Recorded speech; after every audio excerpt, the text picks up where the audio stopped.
ऐसे में भारत की क्या प्रतिक्रिया सामने आती है जब भारत के जहाज को कब्जे में लिया गया, देखना होगा।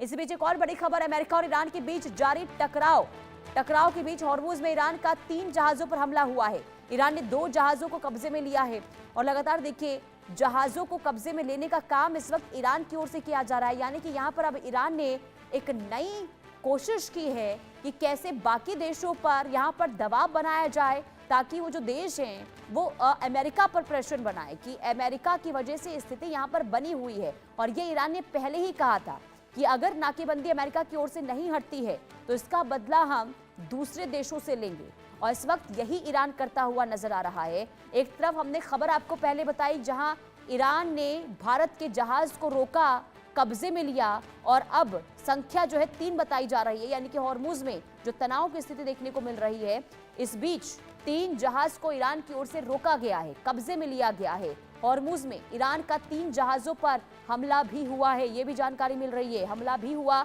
और इसके बाद 2 जहाजों को कब्जे में ईरान ने लिया है।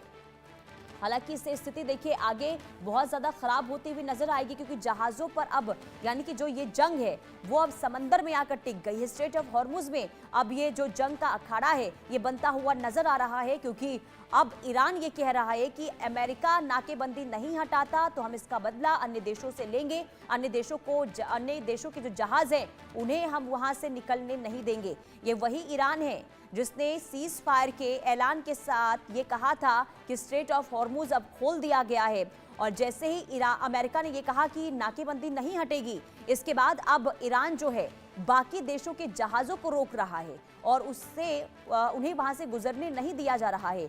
3 जहाजों पर हमला हुआ है ईरान की ओर से और आईआरजी से ये हमला कर रहा है। आपको बता दें कि 2 जहाजों को कब्जे में लिया गया, ये जानकारी सामने आ रही है, जिसमें एक भारत के जहाज को लेकर भी जानकारी मिल रही है, और दूसरी तरफ कुल संख्या जो है हमले की जहाजों पर वो 3 इस वक्त बताई जा रही है। तो अमेरिका और ईरान के बीच जारी टकराव के बीच ये बड़ी खबर स्ट्रेट ऑफ हॉर्मुज से सामने आ रही है।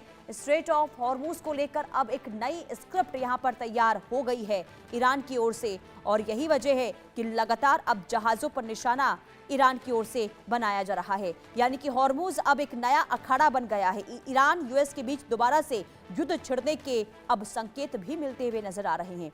देखिए ईरान और अमेरिका के बीच तनाव एक बेहद नाजुक मोड़ पर पहुंच गया है, और एक तरफ शांति वार्ता की जो कोशिश है वो जारी है, दूसरी तरफ तनावपूर्ण स्थिति इस वक्त स्ट्रेट ऑफ हॉर्मुज में बनी हुई है।